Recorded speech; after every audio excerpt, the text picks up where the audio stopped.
All right, we are live. Thank you for joining us today. We're going to be continuing our series looking at Bilal Phillips's manual on how to do Dawah.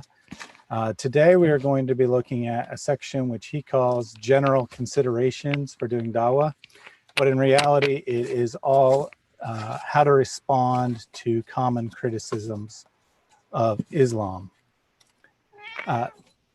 So let me get us started with a word of prayer as my cat tries to knock over my light. Dear Heavenly Father, thank you so much for this time together. We thank you for the technology that allows us to reach people around the world. Islam has largely lived in a bubble for the last 1,300 years, whereby most Muslims never have any contact with Christians, never hear any ideas that differ from their own. But that's changing now, thanks to the technology we have. And we know that as Muslims learn the truth, many will reject Islam, and we just hope that they come to you instead. We ask anyone listening today get something out of it, that any Muslims who watch this presentation approach the material with an open mind, and that the Christians use this material to better reach Muslims. We ask all this in Jesus' name, amen. All right. So as I said, we're going to be looking at Bilal Phillips's manual. It's called Dawah Training. We're going to be looking at some issues and his incredibly weak defenses of them. We'll start with polygamy because that's what he has first. We'll go through some detail on that one just to give you an idea of how to respond, and then we'll have somewhat less detail on the rest. Do you want to say anything, Lloyd, to get us started? I think we're good. Yeah, thanks guys for joining us, and hopefully you will gain a lot out of this, understand the training, in fact, the indoctrination that Muslims are given, the very, very, I don't know if that is a weak defense, a genuinely bizarre series of defenses that they use to try to teach Muslims to defend Islam. And yeah, hopefully you will be able to use this compassionately to speak to Muslims and to show them just how false these arguments are, how weak these are, and show them a better way. So, excellent. Yeah. So while you're pulling up the PowerPoint, I will briefly summarize what we talked about in the previous two episodes. If you haven't watched those, don't worry. Nothing that we covered in those is necessary to understand today's material, but you may want to check them out later. The first one, we just looked at what is Dawah, characteristics of people doing Dawah, and found that Bilal greatly distorted the meaning of Quran verses, quoted some really strange hadith that they didn't really seem to support his point, or they supported something different than what he was saying, and he just kind of pretended like it all worked together. Then the second episode, we looked at the characteristics of the called, the person who the Muslim is trying to reach when they do the Dawah. And we saw how Bilal is subtly teaching the Muslim reading his manual how to manipulate people, get them isolated one-on-one, just do a little bit at a time, don't give them too much information. He says that rhetoric, good speech is more important than factual information. You can use facts if you need to, but what's really important is that you give a good presentation, that you project confidence and stuff like that. Then at the very end of that section, he defines a number of terms. A lot of the definitions are fairly standard, but on really important terms that are come up often in Christian Muslim dialogue, or just non-Muslim Muslim dialogue in general, he redefines the terms in such a way that he can be saying one thing and you'll think he means something that sounds okay, but he actually means something completely different. Just to point out one of the more egregious examples, he redefines pedophilia as paying for sex with minors. So that it's only pedophilia apparently if you pay for it. You can abuse children as much as you want, and it's not pedophilia unless you pay them. Yeah, that was horrible. On this point, there was this really, really good discussion with David Wood and Jay Smith. Very long discussion, but a very interesting discussion about the Quran. But they obviously featured Yasir Qadi talking to Muhammad Hijab, and Muhammad Hijab was asking Yasir Qadi questions he didn't want to answer. And Yasir Qadi says to Muhammad Hijab, I could use Todia, but I won't use Todia. I'd rather say nothing. And I find it very interesting that he brings up the idea of using a form of Islamic deception to use on Muhammad Hijab and the Islamic audience that are listening, which implies that the master scholars are utilizing deception to mislead their own people. And Todia is deceit by ambiguity. You might call it lying by omission, to leave out something pertinent, to leave out something relevant, to quote half of a statement for argument's sake. So this is very interesting that he admits that they do utilize Todia on their own people.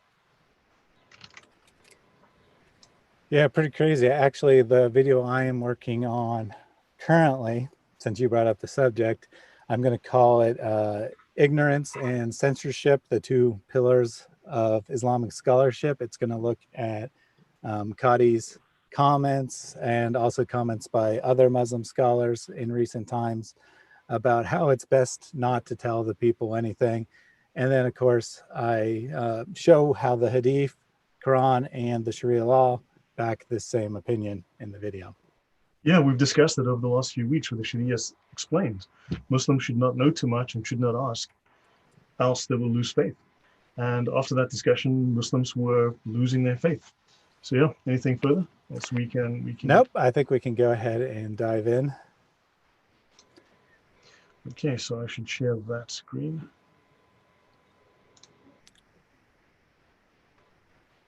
Okay, so that's Dawah part 3. Just a reminder to go ahead and put any comments or questions you have in the chat. We will try to pay attention to the live chat as we're able. I'm not super talented. I can't talk and read at the same time, but I'll check it periodically. Yeah, welcome to all. I see we've got comments from London and Pinpoint from Holland. So yes, welcome all. Okay, let's begin then. All right, so as I already previewed, the first issue here is polygamy. He spends quite a lot of time talking about polygamy. And so we'll just look at some of his excuses or points, however you want to refer to them, and see why they, some cases are outright false, other cases are true but irrelevant, and how none of them really defend Islam at all when you look at the reality of the situation. So number one is that Islam did not introduce polygamy. It's factually true.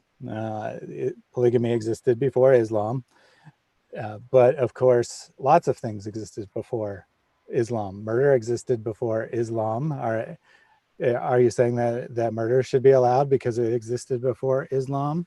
Theft existed before Islam. Rape existed before Islam. All kinds of things existed before Islam. So this is a totally irrelevant point. Also, his framing of the question is false or misleading because they're not only accused of being promiscuous due to multiple marriage, it's also because of the slaves that your right hand possess, which is an issue that he completely just avoids. Yeah, and you know, that's a good point because he's saying that Muslims are being accused of being promiscuous. You know, someone might phrase it that way, but I would just say that you're violating the intent of marriage by having multiple partners, that you're not treating it the way God intended. I wouldn't even go there with being promiscuous. So he's trying to frame it so that he can say, well, you know, a lot of Westerners are promiscuous in other ways. Well, and also his language, again, he says unrestricted polygamy is practiced in most human societies. You know, he doesn't say is or was. So it may have been, but really provides no examples.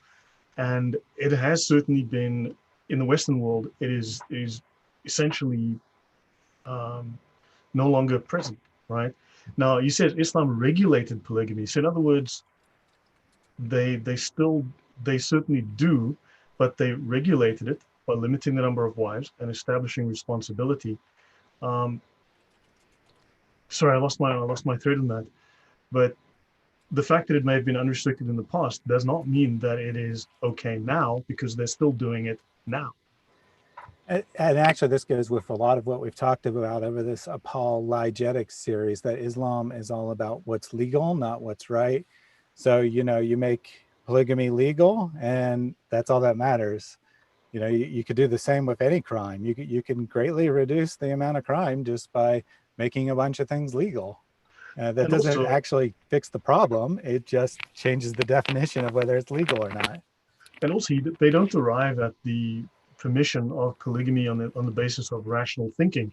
Yes, they may try and justify it after the fact. They may try to rationalize, but A, it's in the Quran. Allah allows it, and B, Muhammad certainly did it. Muhammad had what, 22 wives over his entire period, over his entire career. So he had up to 11 or 12 at a single moment. So therefore, they have to justify it. It's not like they came to a rational, line of decisions. They simply said, well, we have to do it because Islam. Yeah. So moving on to number 2, he says that monogamy was inherited from Greece and Rome, but where people could have as many mistresses as they wanted. Well, first of all, that is false.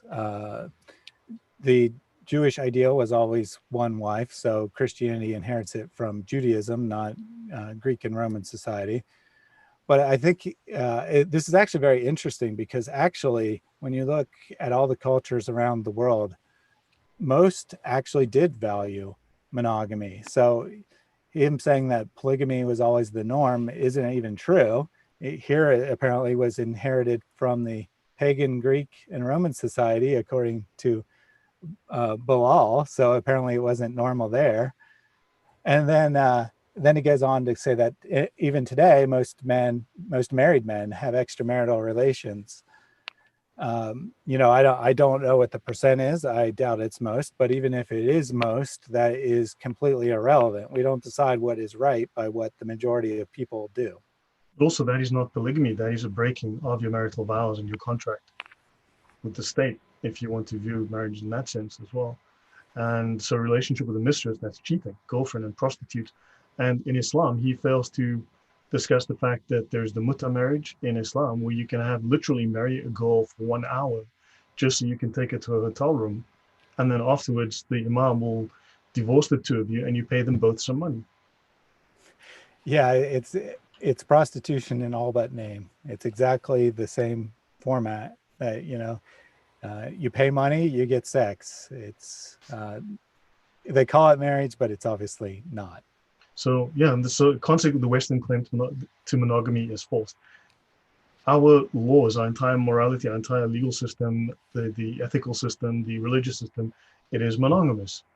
Now, you can break those laws, but breaking those laws is not an example of the law. That's an example of a violation.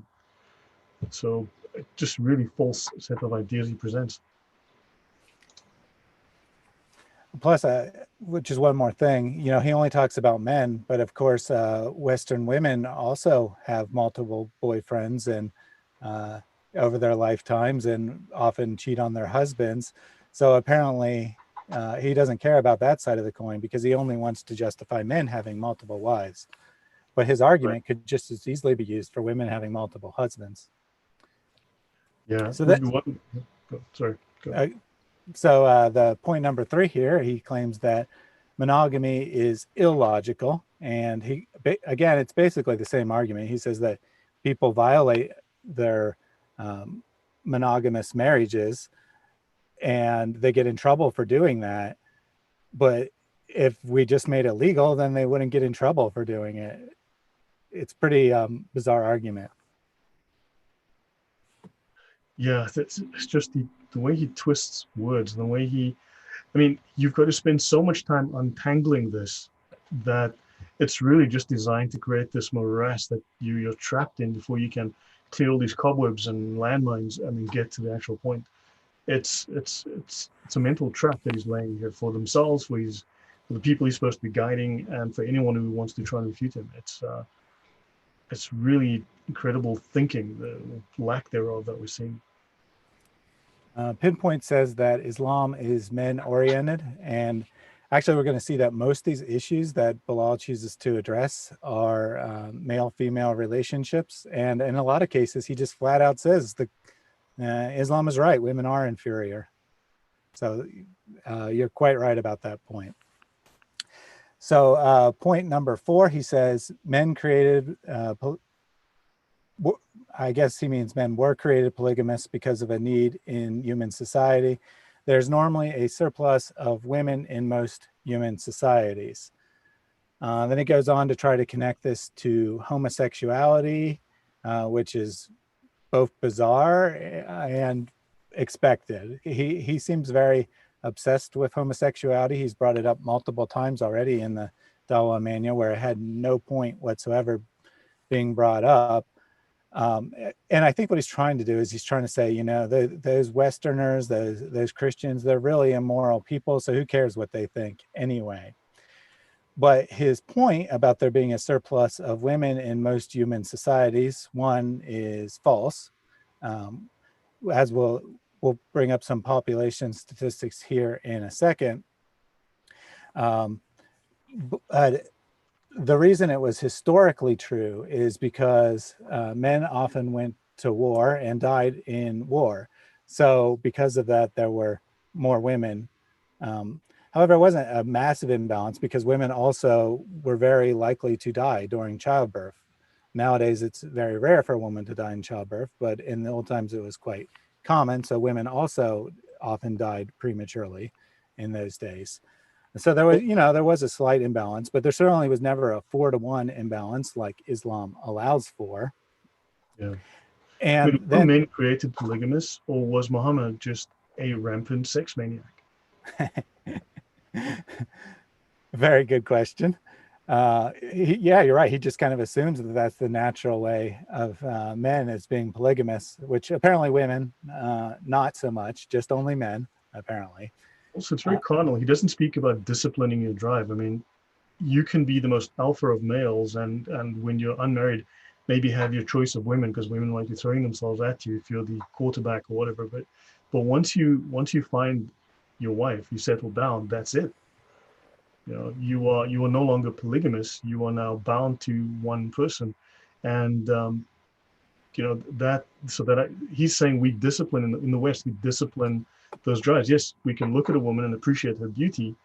However, we discipline that, and he's making excuses for why they don't have to discipline themselves in Islam. And then he raises this.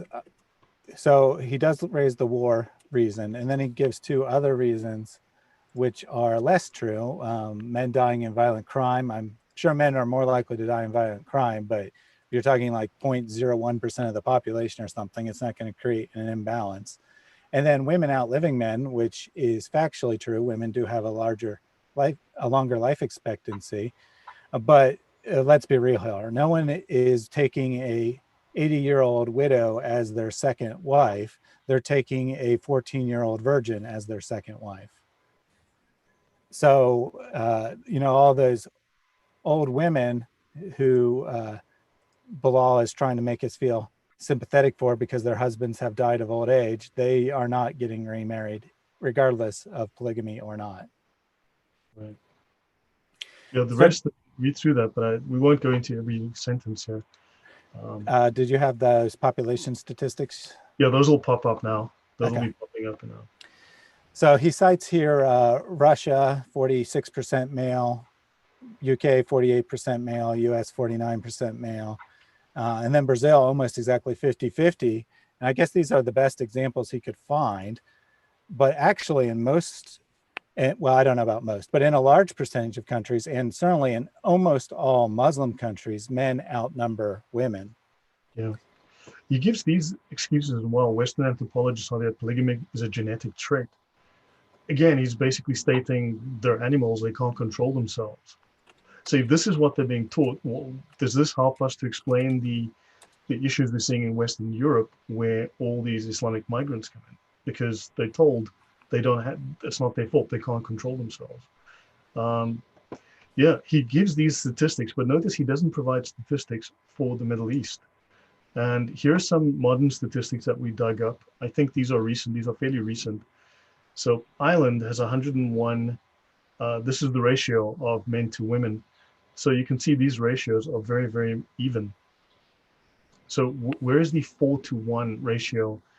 If every man in Islam had to have 4 women, how are there enough women to allow for this? I mean, this is obviously some kind of way that the people in authority who have the money, and those were Muhammad's followers, these companions, they could have multiple wives as a reward for their service. That was more of, I don't think it's something that any average man can do. How can you afford it? And he says even that it causes major issues in relationship. It causes problems from financial to psychological issues.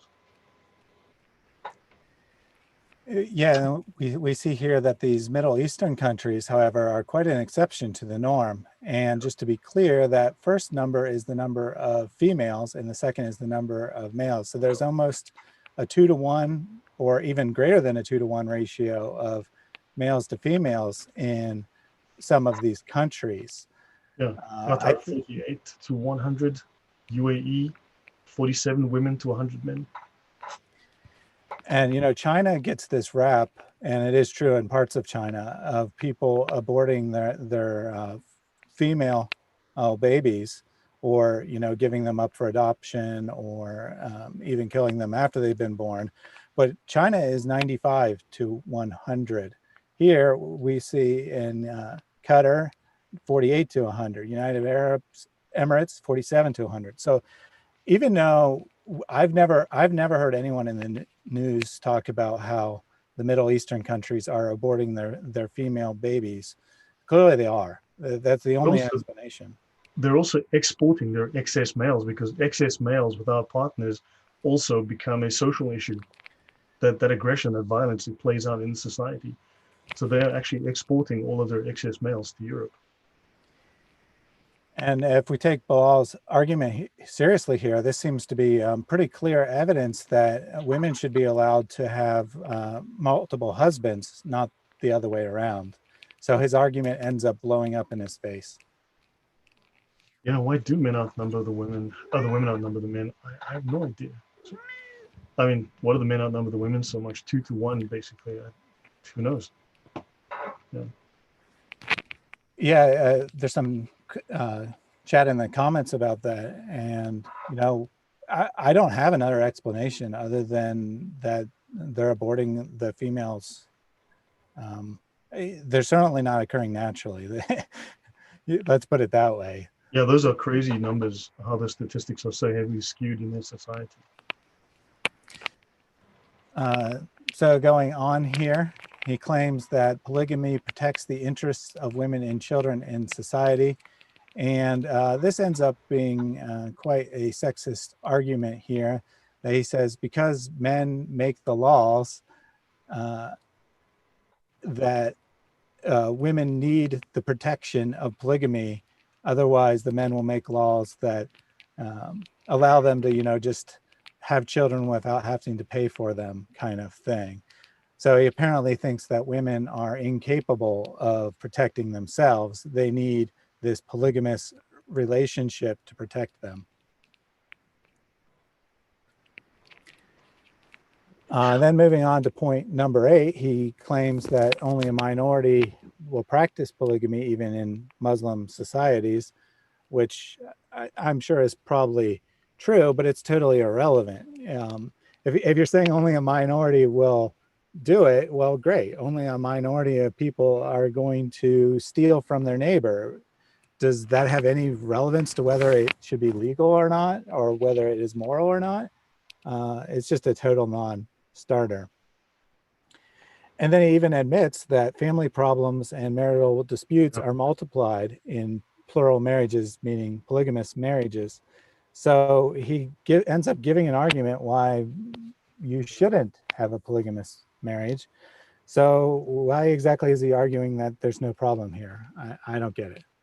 Yeah, he says there are psychological burdens of handling more than one wife.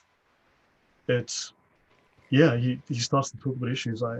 And really, this is something new for us as well, that we're learning to understand this. But these are the ideas that they're bringing with them. And if we don't know what they are, we cannot challenge them, because they're bringing these ideas to the West. They're setting up this within their culture. We need to start having these conversations and learning to, just as we do apologetics and polemics against their religion, their culture is also very much bound up with religion. We need to be able to discuss this intelligently as well. If you could go back a slide, we accidentally skipped over number 6 because we had the population stats popped up over the top of it. He claims that polygamy prevents the spread of STDs. Maybe he thinks that it would be the case. Intuitively, it seems plausible that it could be the case. However, I went ahead and did something that is totally contrary to the way a Muslim works and did some actual research. And I found a scientific paper addressing that exact question, which I'm going to pull up here.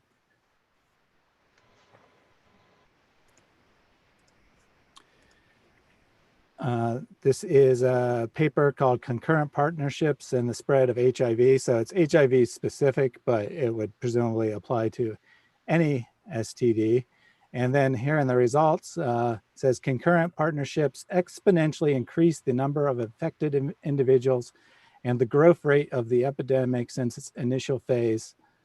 For example, when 1/2 of partnerships in the population are concurrent, i.e. equivalent to polygamous, whether it's recognized as a marriage or not, the size of the epidemic after 5 years is 10 times as large as under sequential monogamy. So even if a culture that practices monogamy ends up having the same number of total partners over their lifetime, the disease will spread much faster with the concurrent relations created by polygamy.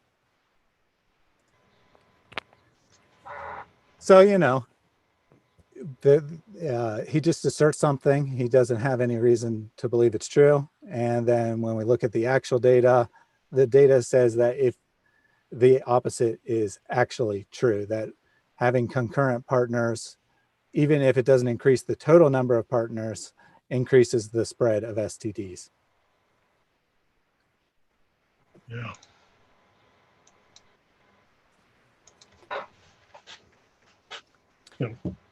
So we can go ahead and go on to number 9. That would be, yeah. There we go. So then number 9, seems like he's providing a reason why polygamy is not so bad, because he says conditions have been added for polygamy in many Muslim countries. For example, in Egypt, the permission of the first wife must be obtained. However, he then argues against this. He says that this is like colonial domination.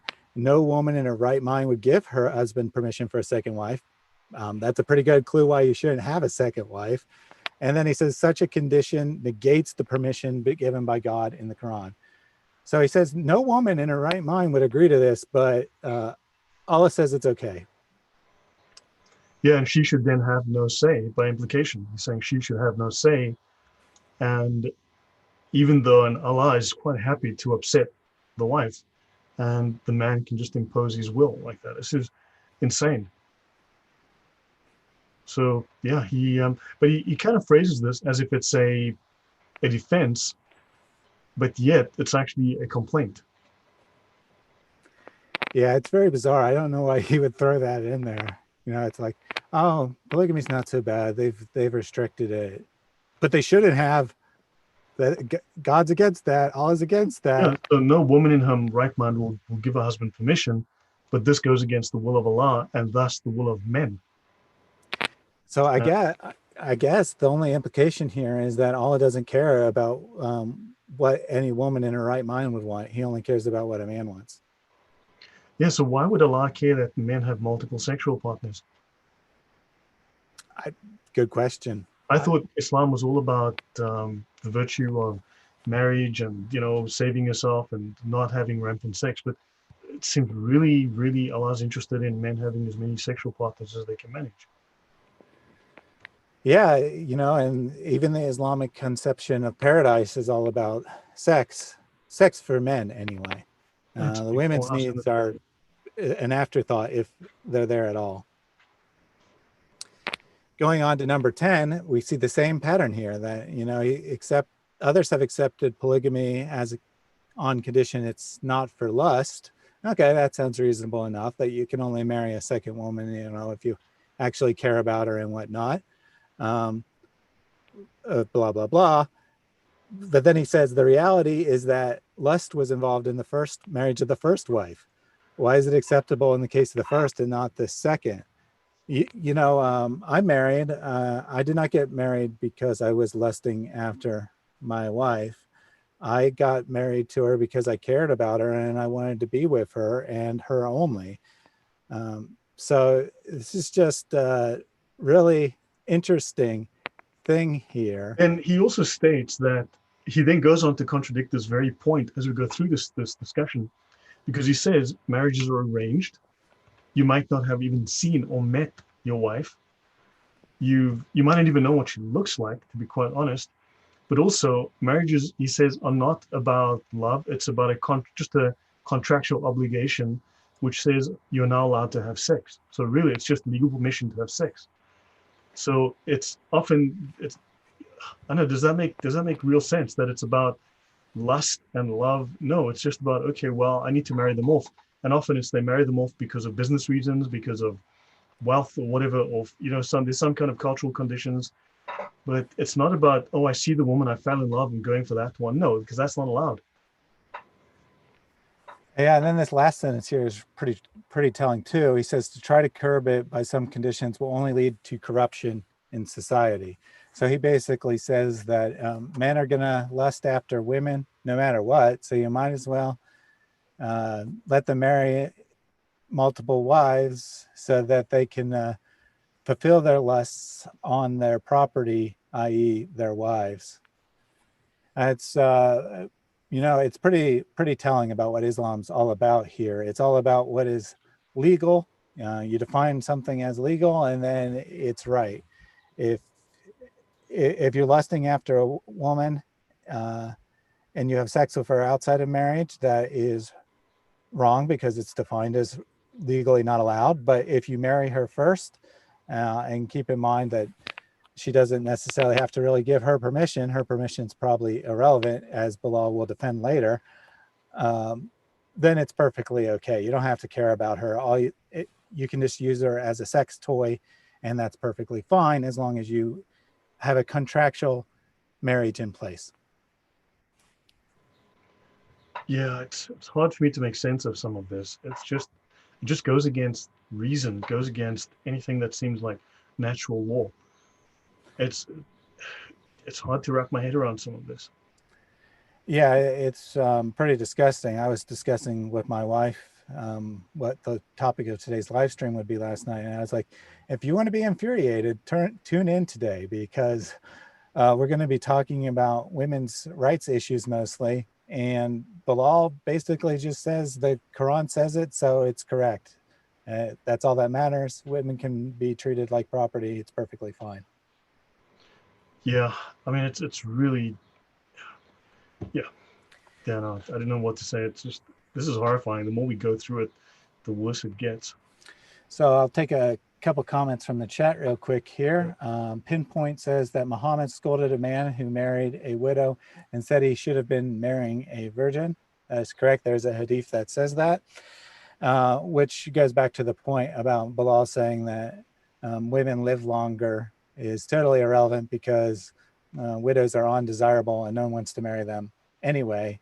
And Muhammad said you shouldn't want to marry them.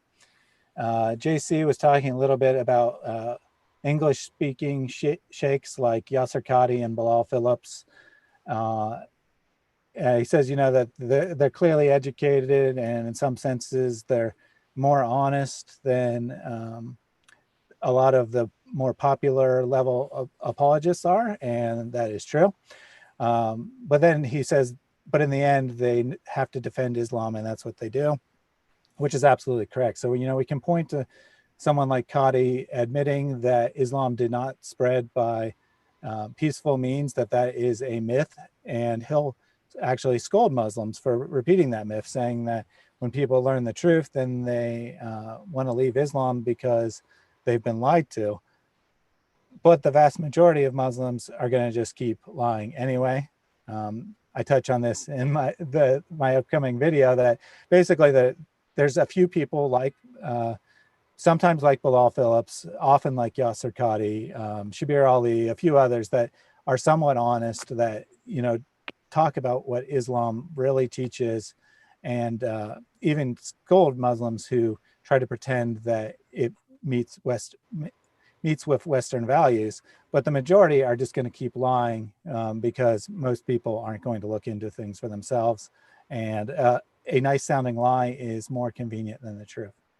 Yeah, I'm going to state here that he mentions that some of these scholars have their differences. Now, to some degree, there's a difference within each of the four schools of jurisprudence, as well as the schools of their creeds that they belong to.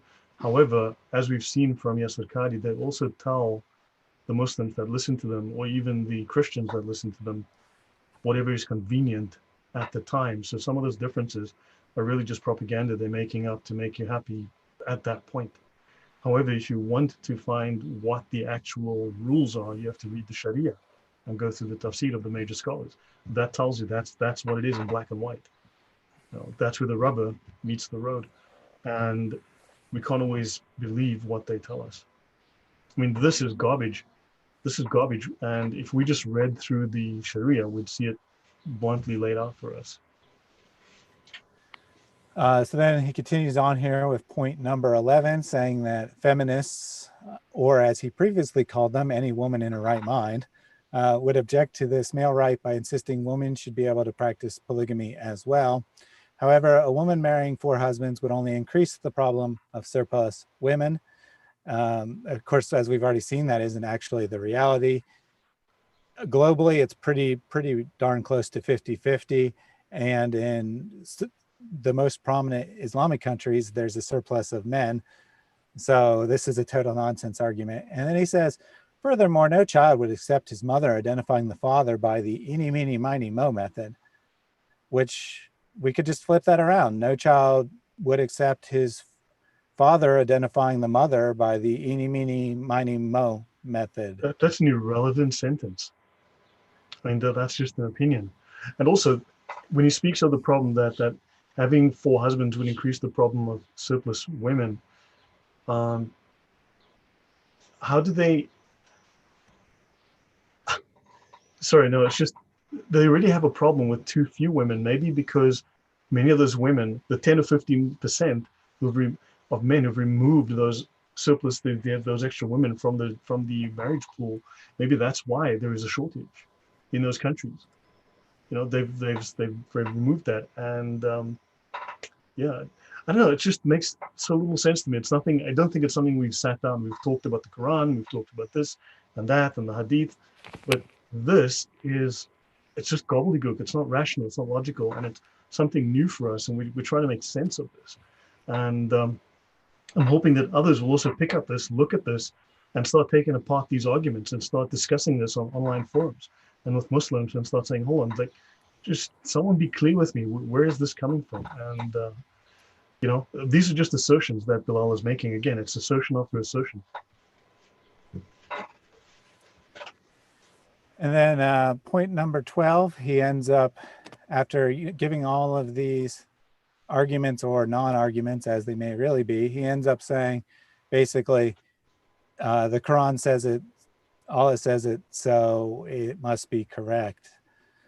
And his final sentence here on this subject is quite disgusting. He says, if a certain legislation benefits the majority of society and causes some emotional harm to a minority, the general welfare of society is given preference. So let's decode that here. He's agreeing that polygamy causes emotional harm to women, and he's saying it doesn't matter. They're in the minority. Their rights don't matter. This is the exact same argument anyone could give for any kind of discrimination whatsoever. Well, let's reinterpret that. He says if a certain legislation benefits the majority of the society. So who is the majority of society in the Muslim countries? Men. literally the majority, and causes some emotional harm to a minority. So who's the minority? Women. Then the general wealth of this society is given preference to the men. Well, hey, your luck. Yeah, and let you could go a lot of different places with this here, but let's just do it a way that is important to Muslims. In the United States, Muslims are roughly 0.8 to 1% of the population. That is a pretty obviously clear minority. So if we pass a law that benefits the other 99% of society, say uh, outlawing wearing the hijab in public, or uh, outlawing fundamentalist uh, Islamic preaching, such as, say, Zakir Naik, make it illegal to watch Zakir Naik in the United States. That might cause some emotional harm to that 1% of the population, but hey, it benefits the other 99%. So by Bilal's argument, it's perfectly fine. You put it like that. So then we go on to the next issue, which I believe is arranged marriage. Now, this title is a little deceptive because what he's really talking about isn't really arranged marriage where two families marry off their children. It's where a man picks the woman he wants and her father gives the permission, not her. So it's arranged on one side of the equation anyway. Um, but just keep that in mind. That's what he's really talking about. So point number one, Islamic law requires that females must give their permission before they can be married. And then he stupidly goes on to quote the hadith about what that means. The permission of virgins should be taken and their silence is consent. So, you're a 12-year-old girl, you living with your family, and your father says you have to marry this 18 or 21-year-old man, which is a very common situation in Islamic countries. What are you going to do? You're going to disrespect your father and say no, or are you just going to be silent? You're probably just going to be silent. And if you're not silent, there's a good chance you're going to be beaten or subjected to emotional uh, abuse. So this is just really disgusting. Imagine in a Western context, someone has been accused of raping a woman, and he goes to the judge. Well, she didn't say no. I didn't ask her permission, but she didn't say no. Do you think that's a good defense? No, no, no, I don't think so. That's not acceptable whatsoever. It's disgusting. I mean, I'm at loss for words sometimes. I really am. I'm just at a loss for words sometimes. Yeah, like I said, a lot of this material is quite infuriating. I It's mean, bad enough that Islam teaches these things, but then Bilal's defense of them is even worse. these are new to us. I mean, how does one deal with something? Because we're learning how to deal with this. And I mean, this is something just that I thought I'd just pop on the screen here. Muhammad was a womanizer, and this is written in Tabari, right? I've come to offer myself in marriage to you, so marry me. And then he replied, I accept. And this is a woman called Layla bint al Khatam, or whatever. She went to Muhammad and said, okay, she's a great idea. I'm the daughter of blah, blah, blah. Layla bint al Khatam, I've come to offer. And Muhammad accepts. They said, what a bad thing. She went and tells people that he'd agreed to marriage. These people tell her, what a bad thing you have done. You are a self-respecting woman, right? But the Prophet is a womanizer. Seek an annulment. Why would Muhammad's community, and this is in the history of Tabari, why would they say wanting to marry Muhammad is a very bad thing? He's a womanizer. Get away from him. You know, this is what we're doing. This is the man that they idolize, and this is the man who spawned these crazy ideas. Yeah, it's just really crazy stuff. Even, it would be hard to create a religion where its own scriptures show how false it is more obviously than Islam does. Every point that a Muslim will bring up you don't even have to go to any non-Muslim sources. Just go to the Muslim sources and show them what they say, and they directly contradict what they believe in most all cases. And then they'll say, that's a fake source or that's a weak source or whatever. But some Muslim wrote it. It wasn't a Christian who wrote that Muhammad's a womanizer. A Muslim wrote that. Al-Tabri wrote that. He's well respected. He's one of the top scholars of Islam in history. And Muslims like, oh, that's a fake source. Tabri's not reliable. Then what is? Anyway, getting back to our arranged marriage here. Point number 2 is that women are spared of having to look for their own mates. How generous of Islam. Women don't have to go put in all that effort to find someone. They just told who to marry. Well, women are incapable, right? I guess. They're incapable. So, well, we'll do it for you. Just sit there and we'll decide for you. Where are the feminists on this? Yeah, that's a good question. In at least here in the United States, most people who are feminists also are supporters of Islam. It's really bizarre. Yeah. And then it says it's become a practice among some Muslims to force children to marry their cousins. But Muhammad married 2 cousins. His first wife was his maternal cousin. So this is sunnah. Yeah. Sorry. Well, this is another one where you think he's going to condemn this, but then he actually ends up saying it's a good thing. Because he says for Muslims in the West, this becomes a means to help their family members also reach the West. Yay, they married their cousins. So they're practicing incest. I wonder, do you think there are any congresswomen in the US that may have done something like that? I don't know. Heard of any? I'm just wondering, just wondering if there's anyone that might have married their brother to bring their family over, just sheer curiosity. But also, when I lived in the UAE and I lived in the Middle East for just under 11 years, 10 years and 6 months, there was an issue. So something started, the laws changed in the Gulf at the very least. For instance, in the UAE, you had to have a mandatory blood and genetic test before getting married.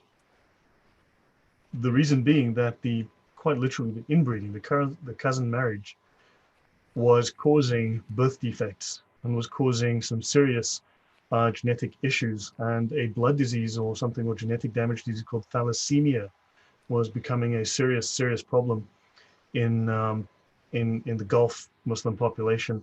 So now in many of these countries and districts, you are required to do a genetic match test to see if it's legal for you to marry based on that, which means that actually this marriage of cousins actually has severe medical consequences, and it causes some serious genetic damage. Yeah. And then it goes on. Like I said, you think that he was bringing this up as a condemnation, but in fact, he's bringing up to support it, because it goes on to say there are also many Muslim girls who run away from home rather than being forced to marry relatives in Pakistan and India. Such girls will lose their Islam in the process.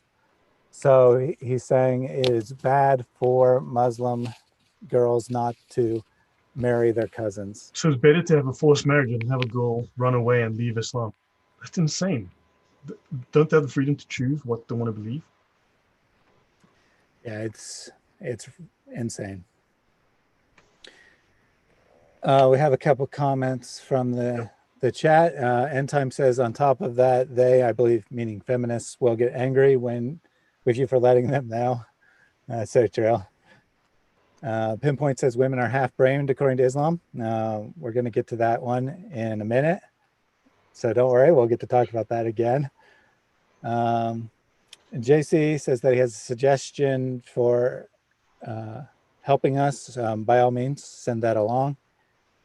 And then Pinpoint answered your not so veiled question about who the U.S. Congresswoman who did that was. That would be Ilhan Omar. Yeah. Yeah. And then he added that Islam is allowed in Islam because of Muhammad, and that is quite true, unfortunately. He decided to marry the wife of his own adopted son. Yeah. JC just posted a new comment, learn the main four schools of thought. We've actually done what, probably 10, a dozen shows on the Sharia, that is. So, Yeah, JC, if you go back, we've done shows, myself, Thaddeus, and even Sonia Zam. There's one or two on her channel. We've done numerous shows discussing the Sharia in depth. And I quote from multiple different manuals from different schools, although not every school has necessarily certain schools have dominance in certain subjects, so their books are the ones that are used. So the Shafi'i school generally is what is dominant, and then in certain subjects you might lean towards a different manual for a certain topic. But yeah, we and feature that. Yeah. yeah, and I have to thank Lloyd here. He's brought my attention to this material. I've only more recently started using it, but I have been trying to incorporate Sharia law into my more recent videos because unlike the Quran and Hadith, you can't really argue with it. It's quite unambiguous, and it is the authoritative interpretation of the Quran and Hadith. So I've started to use that to point out that this isn't just my interpretation. This is what the best and most respected scholars of Islam teach. Mm. So Yeah. moving on to the next issue here. This one is double standards in marriage. Specifically the idea that Muslim men are allowed to marry non-Muslim women, but Muslim women are not allowed to marry non-Muslim men. His first point number one is kind of irrelevant. He says that it's not just any non-Muslim female, it's only Christians and Jews. Well, great, that doesn't change the double standard. So that was a totally irrelevant and pointless argument. Number two is that the reason for allowing men and not women is to protect the women's religion. So what do you think about that one, Lloyd? Do you think that women are incapable of maintaining their religion, and men only can maintain their own religion when marrying someone with a I different think religion? that's a very sexist statement. Yes, I think it's very sexist, and also he's implying that men have to force women to do what is best for them because they know best for the women. So this, I think, it's just this thread of sexism that runs its way through Islam. Hopefully yeah, that. definitely.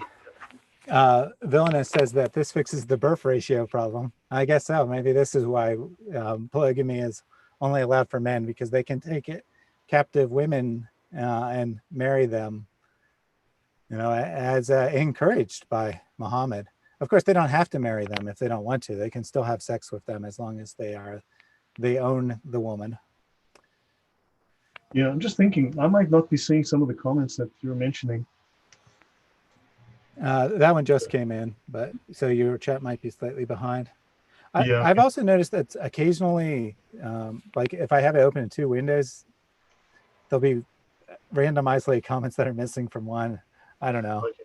I think it's. And then point number three, marriage to non-Muslims is discouraged in situations where Muslims are weak or in the minority in order to safeguard the religion of the children. Well, first of all, discouraged is not the same thing as forbidden. So that's also irrelevant. And two, this really shows why men are allowed to marry women and not the other way around, because it's all about power. The man has. Sorry, go on. I was just going to say that the man has the power to convert the woman, or at least make the children be Muslim. The woman has no such power.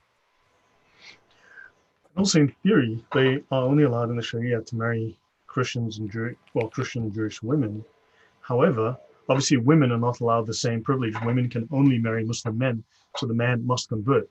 So a Muslim man can marry a woman before she converts. However, when they invaded North Africa, for instance, some of those places were not Christian, like the Berbers. So did they not marry anybody? Because they certainly did. So in practice, they violate that rule on probably a daily basis.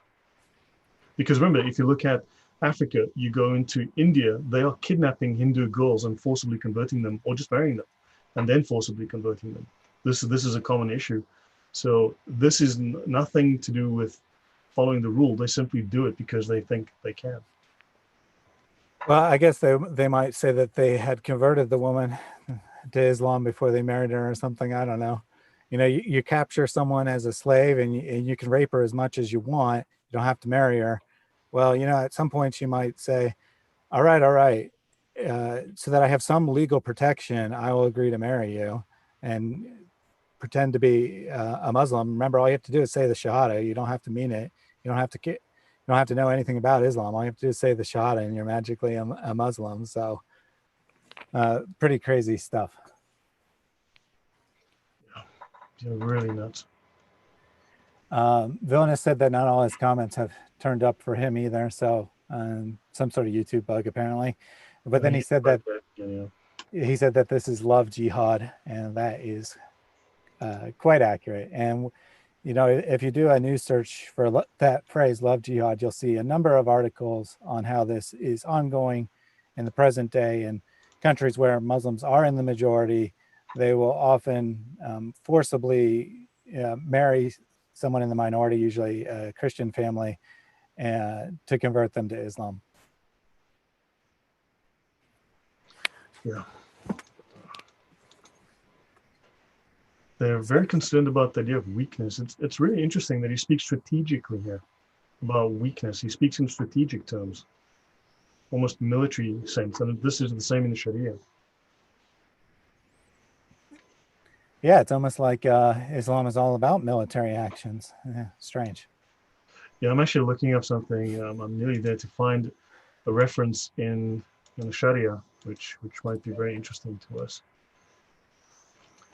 Okay, I'll get to that later. Yeah, shall we? Is there anything else on this page, or shall we move on? While you're grabbing that, we have a comment from Pinpoint here who says, "Don't worry about all the details of Islamic scholarship.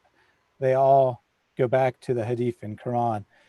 And while that is nominally true, they do normally back their opinions by Hadith and Quran. If you're just looking at the Quran, you can interpret that 100 different ways. It's very vague usually, despite claiming to be perfectly clear.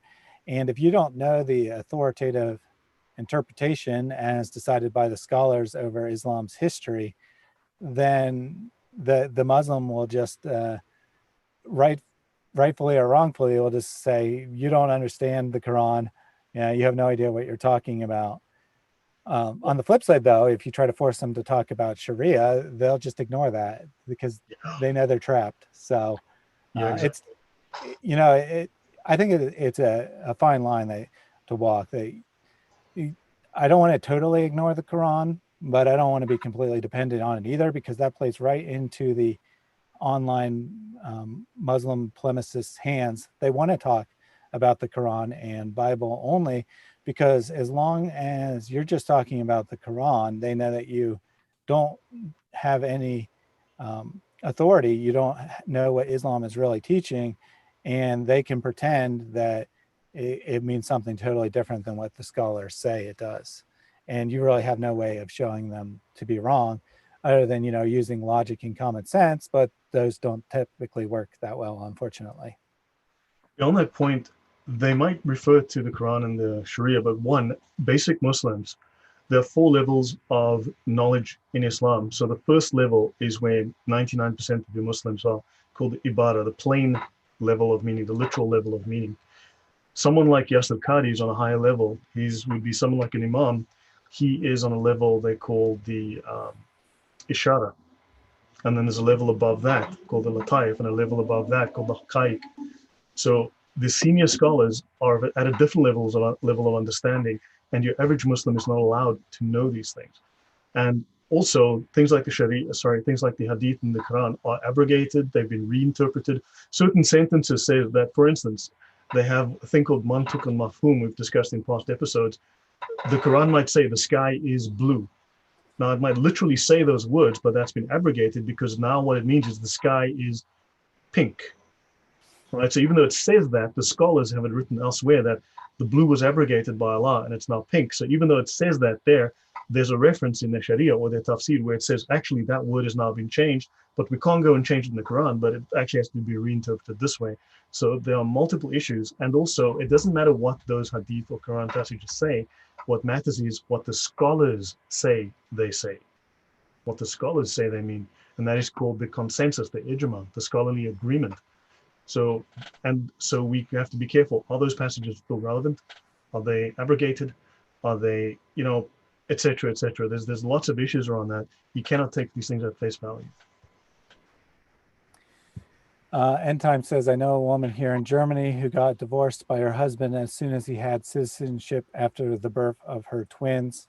I presume this would be a Muslim immigrant who wanted citizenship. And we'll say that Bilal defends easy divorce here. So, as far as Bilal is concerned, that's a perfectly legitimate thing to do. Yeah. Want to go on to the next slide? Yeah, okay. Which is crazy. He starts which is divorce. Hey, how about that? He says divorce is not that easy, and then he ends up saying, actually, well, it is. Yeah. So he's talking about the complaint that all a Muslim man has to do is say, I divorce you 3 times, and then they're divorced. And it's like, no, that's all wrong. Divorce is difficult in Islam. For one, you have to wait till the woman's done menstruating before you can divorce her. Oh, great. So there's a maximum of a 7-day waiting period. So generous. Yeah. And then number 2, he says that if the man is angry when he says it, it doesn't count. Oh, well, great. Yeah. He quotes the statement by the Prophet that says the divorce pronouncement is not valid at the time of seizure. He's added the word mental here, apparently, since it is in brackets. I haven't looked at the Arabic. I have no idea if the Arabic really does imply mental seizure or not, but let's just say for the sake of argument, it does imply that he's in a state of rage. Well, great. That doesn't in any way invalidate the general idea that you can easily divorce a woman. So that is rather silly. And then he talks about how you have to wait for 3 cycles to make sure the woman isn't pregnant before the divorce is final. Now, it's already considered divorce, but she can't leave the house until after 3 cycles. As he says, she is not supposed to leave her home, as is common among Muslims today. So great, you get that this is how divorce is not hard, or is supposedly hard in Islam. A woman is kept captive for 3 months after she's been divorced to make sure she's not pregnant. And of course, in reality, the reason she is kept captive is because if she is pregnant, then the children will belong to the husband. So he needs to know that. And if she leaves the house, maybe she'll have sex with another man, and then you won't know whose children they are. So she has to be kept captive. Disgusting. Primitive thinking. Can I just answer something that JC is saying here? Yep. So JC, you just said, many learned sheikhs out there. Yasser Qadi is just one, an American. The South Africans, Zimbabweans, the Pakistanis have different positions on madhab or fiqh or aqidah. Look, this is the reliance of the traveler. This is the most famous and most common, most cited and most used Sharia manual, Islamic law manual in the world. Technically, the Sharia is the exegesis of the Quran and the Sunnah being the Hadith and the Sirah. But you'll notice that Muslims will almost never refer to the Sirah, to the biographies, effectively the Gospels of Muhammad, because those are incredibly embarrassing. And when they say that Matthew and Mark and Luke and John have a 12-minute time difference between the time of the resurrection, and that makes them all false, you got to try the Sirah. They have completely, utterly contradictory stories. But that's an issue for a different time. So you've mentioned here, so the 4 Sunni schools of Islamic law, the Hanafi, the Maliki, the Shafi'i, and the Hanbali, are identical in approximately 75% of their legal conclusions. The remaining questions are just variances within a single family. The Umdat al-Salik is one of the finest and most reliable short works in Shafi'i jurisprudence. a school with perhaps fewer scholarly differences on rulings than others because its main resource is the recension of Imam Nawawi, the great 13th century Shafi Hadith scholar and jurisprudent who upgraded the works of previous generations in terms of authenticity and application of Hadith evidence. So there may be differences. Not all of those differences are authoritative. And so one opinion ultimately is the ultimate authoritative source. Two, in terms of those differences, for instance, if you leave Islam, every one of them agrees you have to die. The differences is how you die. Do they beat you to death with a stick? Do they starve you to death in your cell? Do they set you on fire and burn you to death? Do they drop rocks on your head? That's the differences. You're going to die, but just how you die. Do they chop off your head? Do they whip you to death? 6 or 7 differences, so take your pick. Also, in terms of differences, the Sharia has been harmonized. These differences are not as, there are other aspects that maybe you're not familiar with. There's a scholar called Sharani. He's a man who's famed. Now, if you read through the Sharia, it's like hyperlinks that link through different, it's not like a single consolidated book like the Talmud. The Sharia is the Talmud of Islam. So they will reference a line from a scholar and they'll reference a passage in a book, and then that scholar will reference another scholar's opinion. And it's a maze of these connections, like these hyperlinks. But Sharani is the man who harmonized the Sharia. Sharani said basically, essentially, because to harmonize, they don't see them as differences, they see them as variances, in that some Muslims are very pious and have enough self-control and discipline to be able to achieve the highest level of discipline and adherence to the law. But others, maybe they're not as smart, maybe they're not as capable, not as disciplined, and therefore they can do lesser because Allah is okay with that anyway.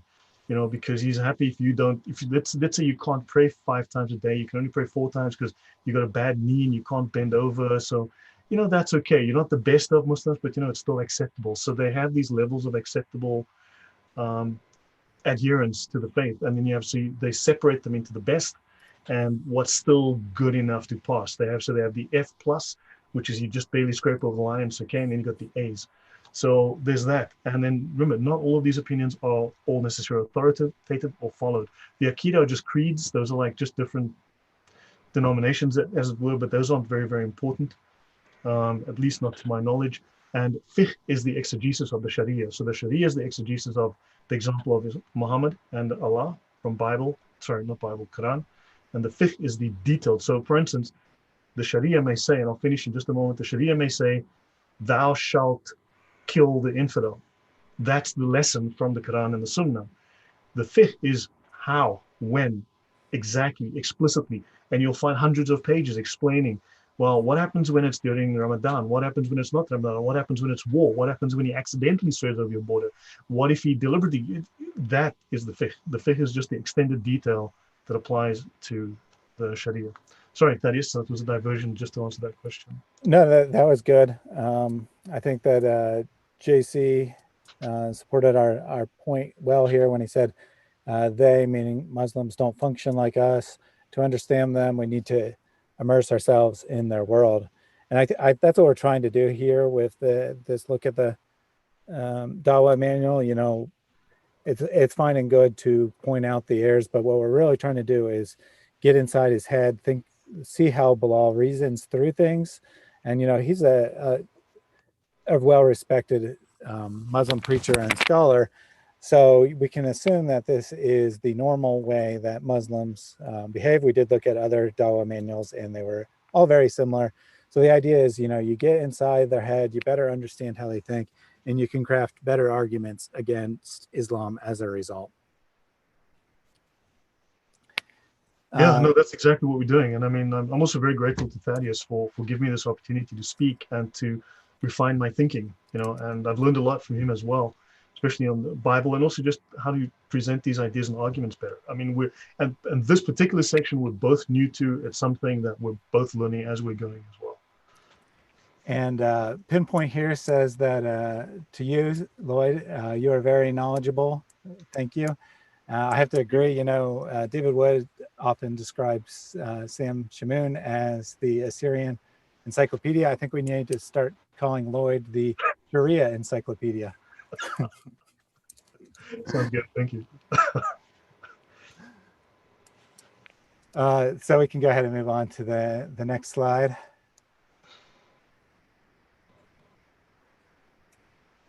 Okay, yeah. Which is finishing up divorce here. So as Lloyd previewed, this is his last point on the divorce issue. He says, in final analysis, divorce proceedings are somewhat easier than in Western countries. So in the end, he says, yeah, Muslims do have easy divorce. And then he tells us why. The theory being that marriage in Islam is primarily a contract and not a sacrament as originally perceived in the West, where it was considered unbreakable. So marriage is just a contract. That's all it is. It's Yeah, but a it's really just permission to legally have sex. That's what it is in Islam. It's literally the permission to legally have sex. They call it legal sexual relations. That's how the Sharia defines it: legal sexual relations. yeah, it's pretty crazy stuff. That I'm sure many Muslim marriages are loving, but that is completely optional. In the end analysis, it's really just a contract.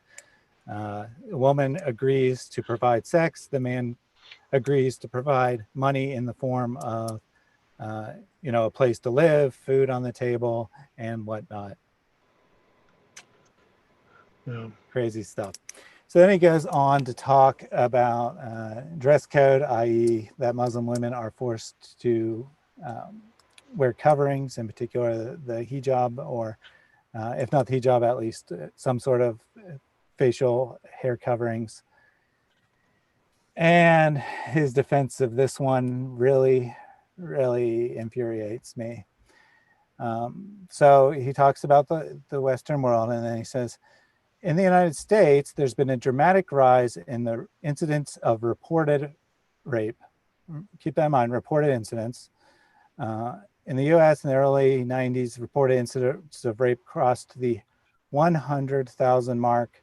Researchers estimated that the actual number was 7 to 10 times the number of women, as women are shy to report rapes. The two trends are closely interrelated. So women are being raped in the United States because they don't wear enough clothing. It's their own fault, according to Bilal. There's some logic errors too, like, he's using raw numbers.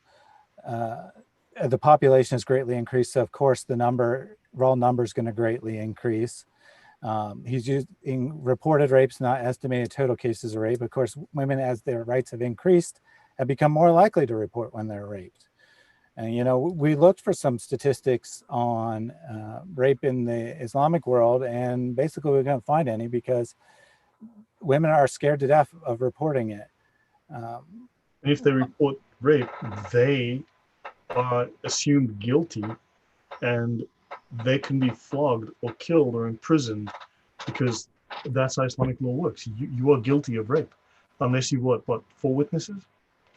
Yeah, so the man might end up getting a penalty, but the man might get a penalty for rape, but the woman will get a penalty for illegal sex outside of marriage, and she'll, in many cases, end up being punished just as severely as the man who raped her.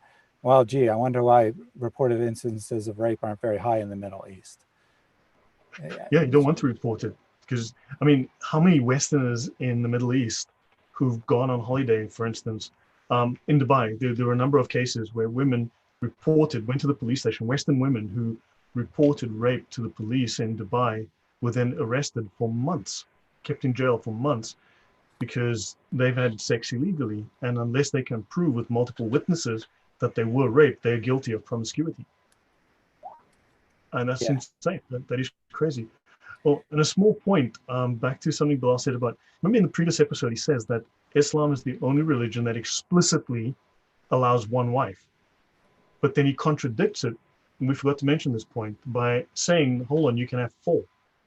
So he literally contradicts something from the previous chapter.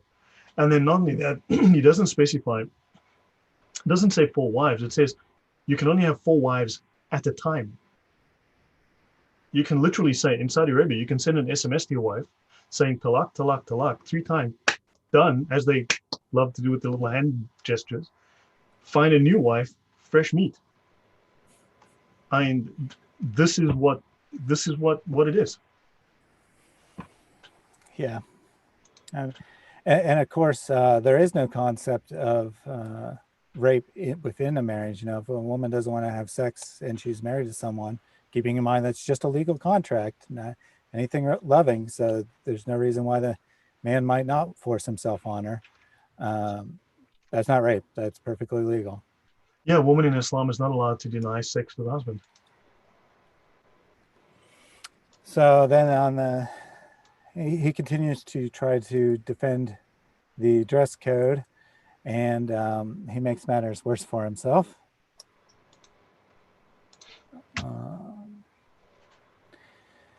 He says that the penalty in the Islamic State, meaning any state that has full Sharia law, is very severe for rape.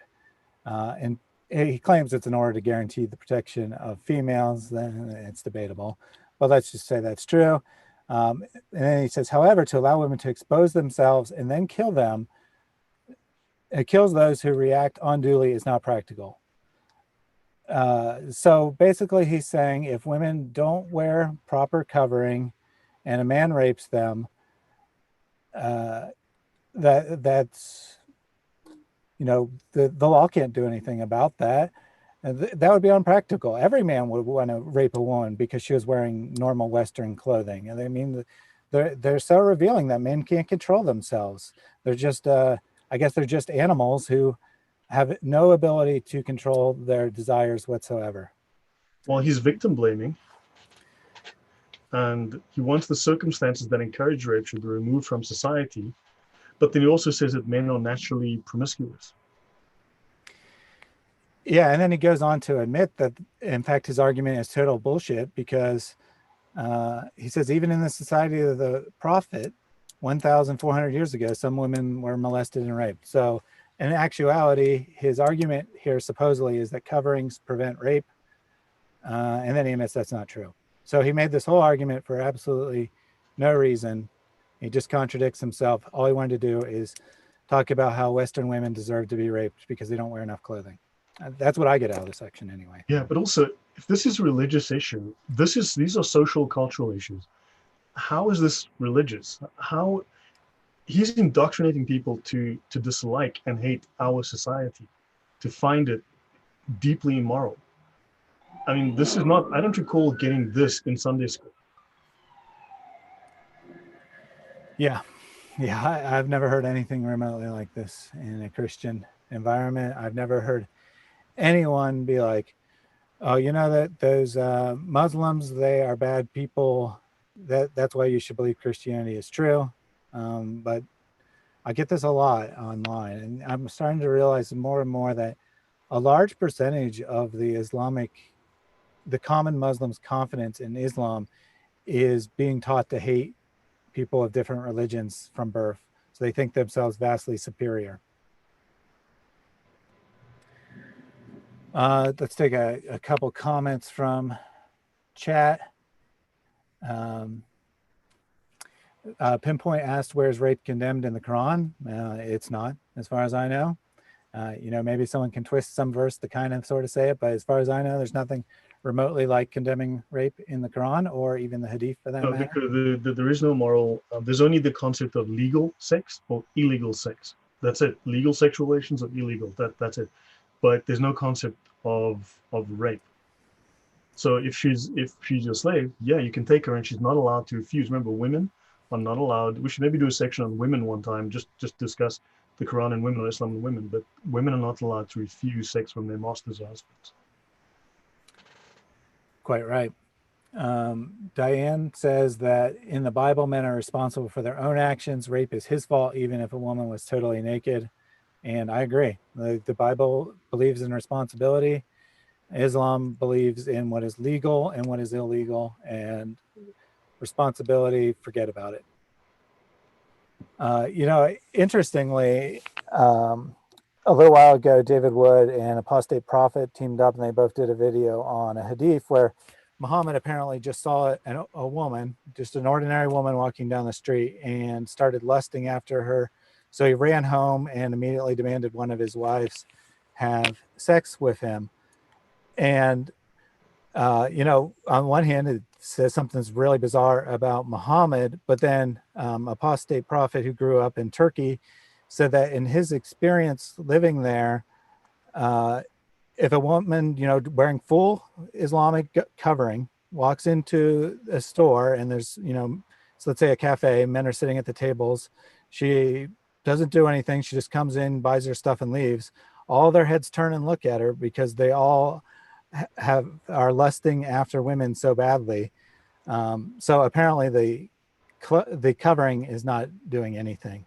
The men are still filled with lust, and in fact more so than in the West. That's interesting.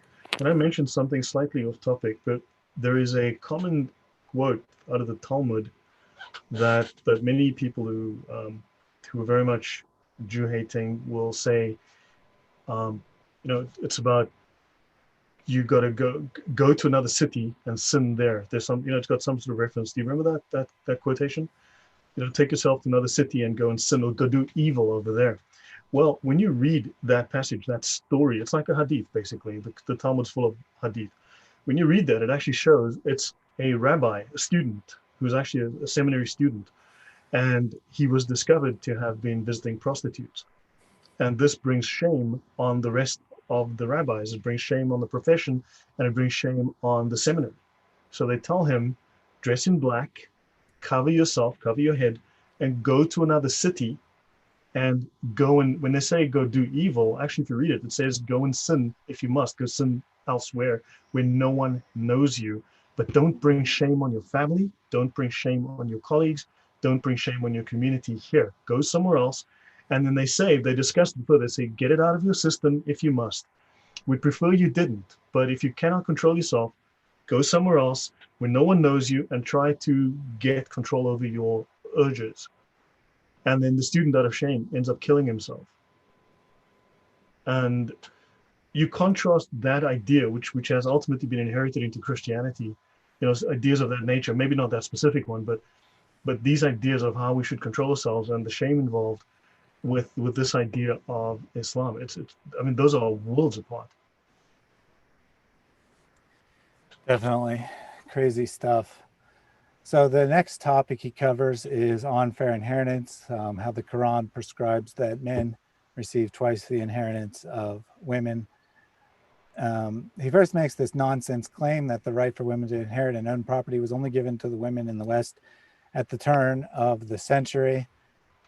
Well, first, he'll end up contradicting himself when he says that in the West, people can give their money to whoever they want, which obviously means that they could always have given it to their daughter if they wanted. But as far as I know, the vast majority of Western cultures have allowed women to own property. I'm not really familiar with any. Now, it was rare. I agree that it was relatively rare for women to own property, but I don't know of any society that made it illegal for women to own property. So he's just basically making this up. Yeah, that's very much true. I mean, they speak of the rights given to women in Islam. Well, we don't really know what the rights were. We know they were supposedly, in theory, men were burying girls. They didn't like the girls; they would bury them in the desert and kill them. But then again, when you read through these stories in Hadith, where they discuss this society prior to Muhammad's advent, men had 20 wives. So if they were killing all the daughters and burying them in the desert, how could men have 20 wives? That doesn't make any sense. So there's a lot of untruth there. And again, he makes assertions. He doesn't provide citations or any sort of decent facts. And when he did provide facts, he didn't provide facts about the Middle East. So this is just propaganda. Yeah, basically. And the next line actually is an excellent example of how it's propaganda, because he says in the West, a person can legally write in their will giving all their wealth to their dog or cat and exclude their wife, children, and other relatives.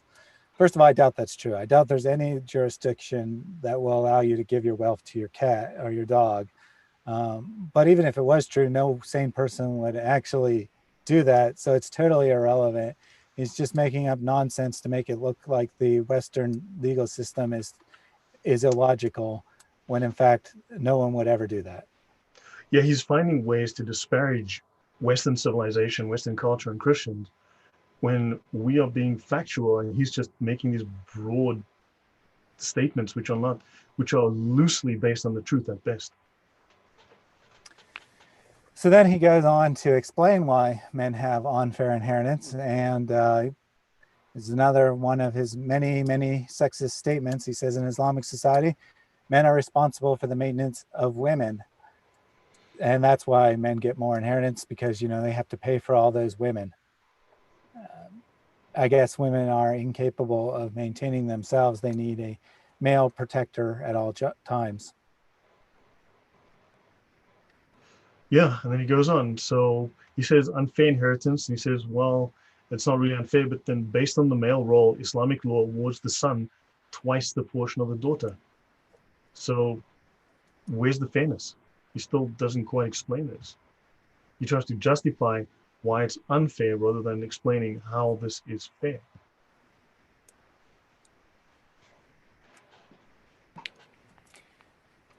Indeed. Indeed. I mean, he has the additional responsibility of looking after his sister and mother. Well, what if his sister is 28, has a job? Yeah, and he's 14. Exactly. But he could be 7 and he inherits everything. His mom is 50, his sister is 25, and you've got this 7-year-old lording it over the adults. That's insane. Yeah, welcome to the Sharia. Pinpoint asked, why are so many Muslims fleeing to the West? And I think it's pretty clear that they don't like what Islam, they don't like the practical outcomes of what Islam teaches, yet they don't think, somehow they don't equate that with what Islam is. You know, man, this government's so oppressive because they're instituting Sharia law. Let's go to the West where you're not oppressed and institute Sharia law. I don't know. Yeah, but one would think you need to be careful when you think about that as well. It's sure that there are those that are unhappy, but those are the really, really educated ones who want a better life financially, socially, and so on. But then if you look, the hijrah is a form of jihad. That means migrating for Allah is a form of jihad. If you die in the process of migrating from an Islamic country to a non-Islamic country, you earn paradise just like any jihadi.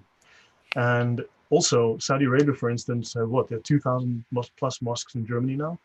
They were, 10 years ago, there was like a dozen. Now suddenly you've got 2,000. They are migrating to spread Islam. 72% of these migrants into Europe are illiterate in their own language. How are these doctors, lawyers, and engineers? You know, so you got to start thinking. Remember, these people are taught to go out there and to colonize. So there's this very uncomfortable issue about these teachings, which we have never really delved into, and which we lack the political will and to discuss these very awkward questions. And what if this is just colonization? Yeah, good perspective there. Here in the United States, we don't face this as much, but in Europe, it's a big problem. Definitely something to keep in mind, that not every quote unquote refugee is really trying to escape. Some are actively trying to spread Islam by their immigration. So There's a bit of a spat happening about the start of Islam. Where Islam's there's a, from Diane, there is a fair amount of evidence that shows that Islam definitely has roots in heretical Christianity. I wouldn't call it. I don't even want to call it Christianity, but certainly Gnostic heresies. Because those Gnostic heresies are deliberately anti-Christian. They're a reaction to Christianity and seek to refute and to correct it. However, it also has a very strong base within the Judaic scriptures. So within the corruption of the Torah, corruption of the Talmudic scriptures. In fact, most of it is from the Talmudic scriptures, and then a portion of Gnostic heretical teachings. So yes, I mean, that definitely is part of it. Yeah, just a little off topic, but just to briefly summarize my position. For the majority of my videos, I just take the Islamic narrative for granted and show how it self-contradicts. My actual opinion is that Islam has very little to do with a historical figure named Muhammad, that it developed a century to 2 centuries after he died, that these views were projected back on him. It was done in a hurry in order to wage war against to unite the Arabs to wage war against populations. It primarily was not a religious movement. It was primarily a political. So they just basically copied it and pasted, to use a modern terminology. They took a bunch of existing stories, attributed them to Muhammad, put them in the Quran. They didn't really care if they made any sense. They were just trying to create a narrative to unite the people to wage war. And as a result, it is, in a sense, founded on Christian ideas, in that they just copied a bunch of stuff. They didn't really necessarily even understand what they were copying, but they copied it because it sounded good. They pretended to be in the line of Christian and Jewish prophets, and made up a new prophet to justify the war they were trying to Well, wage. by the 800s, I mean, within 100 years of Muhammad's death, these guys were 20 miles from Paris, right? And I don't think that Europe had invaded them at that point. They invaded Europe. I mean, they'd conquered Spain. They were just short of Paris, and they got kicked out by Charles Martel. So um, there's they needed a cohesive story, a narrative to bind their empire, and that's, I think, where the Muhammad narrative was created as a religion to give them a cohesion, which they lacked at that point. And just to summarize it, Diane, we agree that these ideas were not true Christian ideas. It's just convenient to label them as Christian-like ideas or heretical Christian ideas. We agree that they were in no way the true teachings of Christianity. Yeah. So getting back to the point, I forget who it was, but someone earlier said that women are half as intelligent as men in Islam, and here we are. The value of female in Islam. So he quotes the famous Quran verse that the witness of two women is equal to one man. Then he tries to make it only apply to a business contract, and says that because women aren't familiar with business, I wonder why, because they're oppressed by men, but let's ignore that. They may forget some of the details of the business contract. First of all, I'm pretty sure that memory is unrelated to being familiar with a subject. But much more importantly, Muhammad is the best interpreter of the Quran, and he tells us exactly what this verse means. Do you have that hadith we can pull up? Which one was that again? Just Where he says, the one on how women are worth half as much. He said, I can paraphrase it if you don't have the.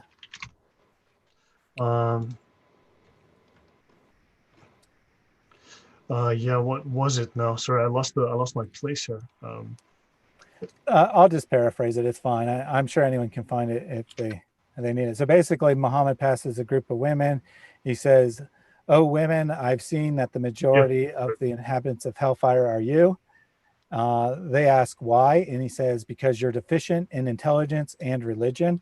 And then they ask, "Why are we deficient in intelligence?" And he says, "Because the Quran says that the witness of two women is equal to one man." So not a hint of anything related to business here, just Muhammad saying that women are unintelligent. Yeah, they have deficiency in their intelligence. I mean, this is incredible. Imagine this was said by Jesus. Yeah, that's all we'd ever hear about. Yeah, incredible. I mean, just if we did this comparison. Yeah, and also David Wood did a show on this, and there's been numerous other examples online. But if you add up these statistics at the bottom here, these fractions, they don't add up to 100%. They add up from anything from 103.5% to 108%.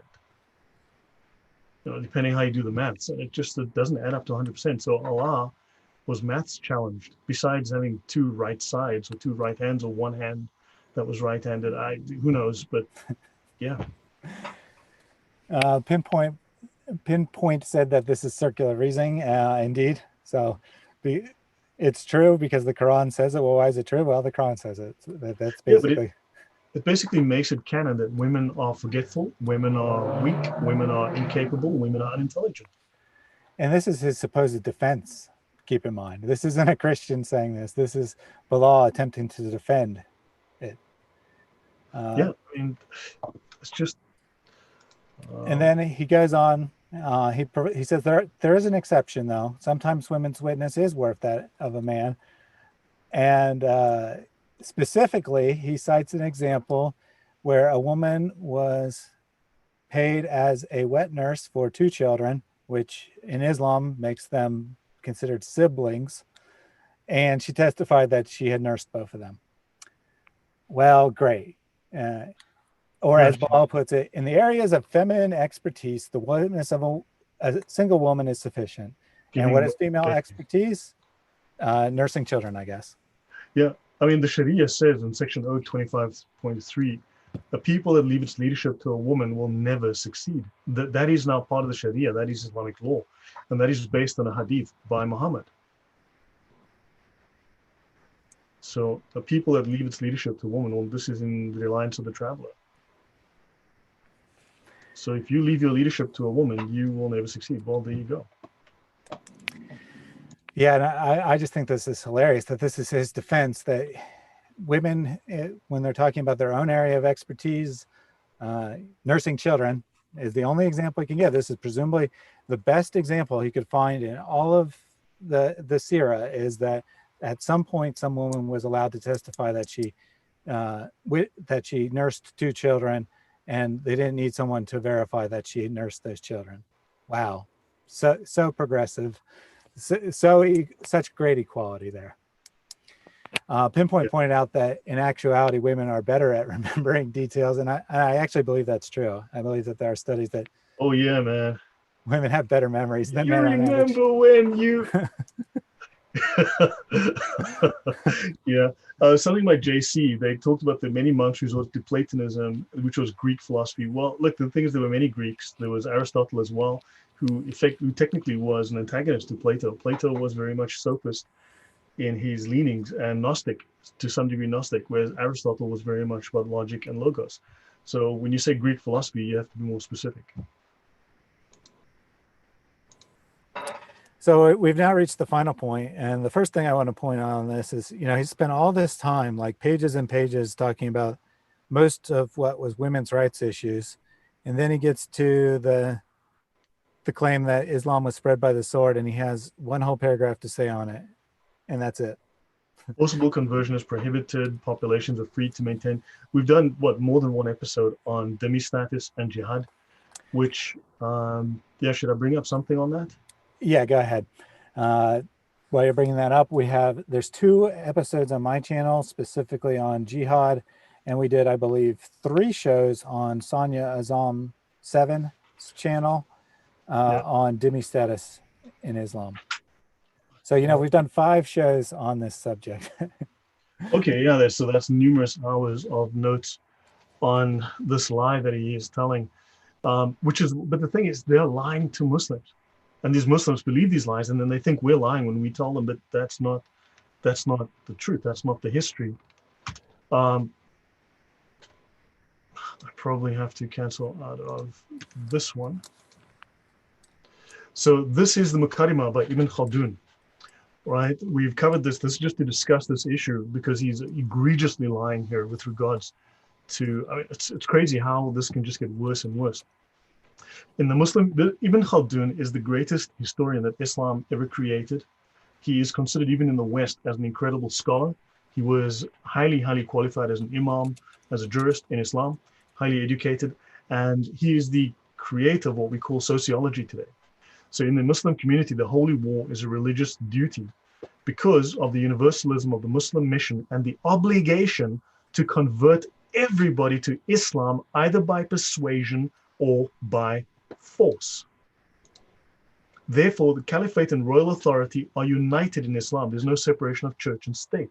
So the person in charge can devote the available strength to both of them at the same time, which is the obligation to convert everybody to Islam.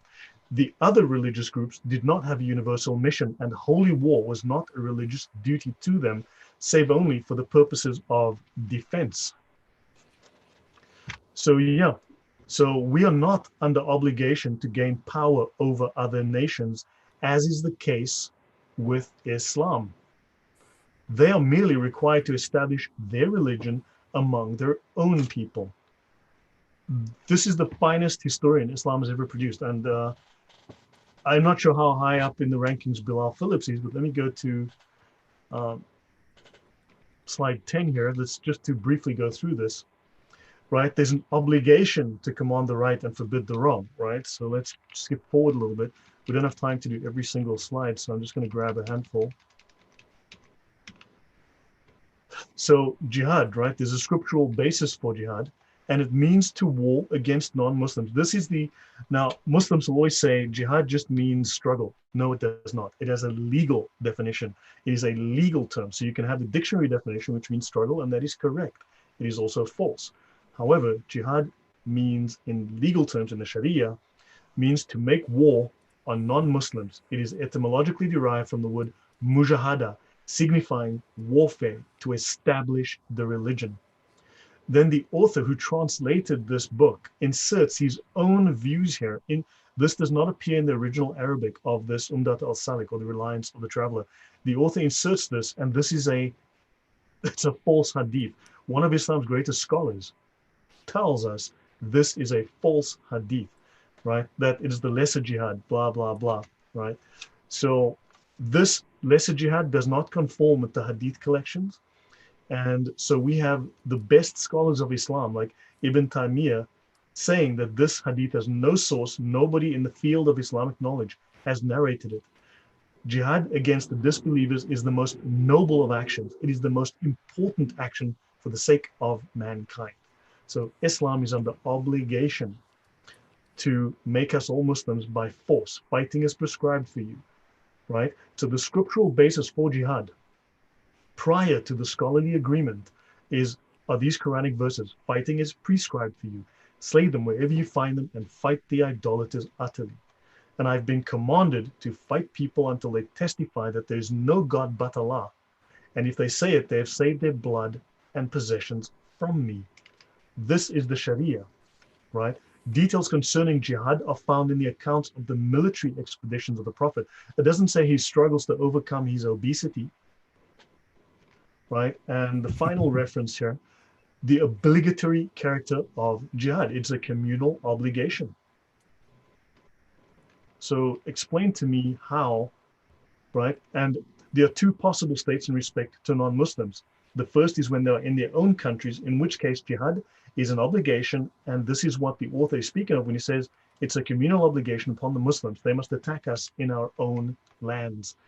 And jihad is obligatory for everyone, and they're obliged to fight us. I just thought I'll finish there. That should explain how he is distinctly just lying about this. Yeah, I mean, a lot of his arguments were nominally true, but totally irrelevant. And this one, however, is just outright false. Yeah, we've done an entire episode or two on that where I go through in terrifying detail about that. And I could have done much longer shows. Yeah, so Islam encourages scientific advancement. Then why are the entire Islamic world produces less books per annum than Spain on its own does? Why is that? Spanish authors write and publish more books than the entire Islamic world combined. Indeed. And, we have a number of awards for recognizing the best scientists in the world, the most obvious, of course, being the various Nobel Prizes. Less than 1% of all Nobel Prizes have been won by Muslims, and those tend to be in, humanitarian type fields, like the Nobel Prize for Peace or for literature or something.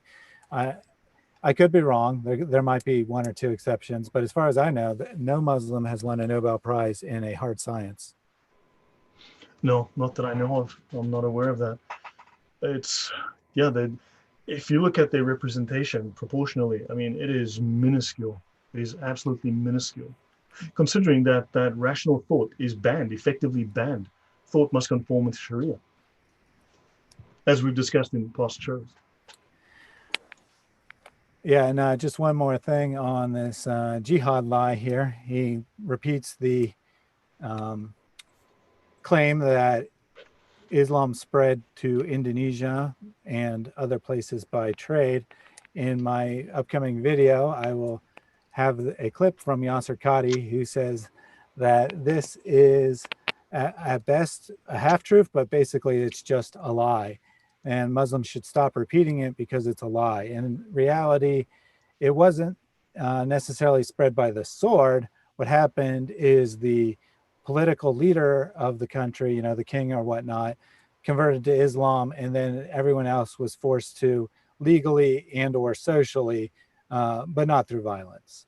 But it certainly wasn't voluntary.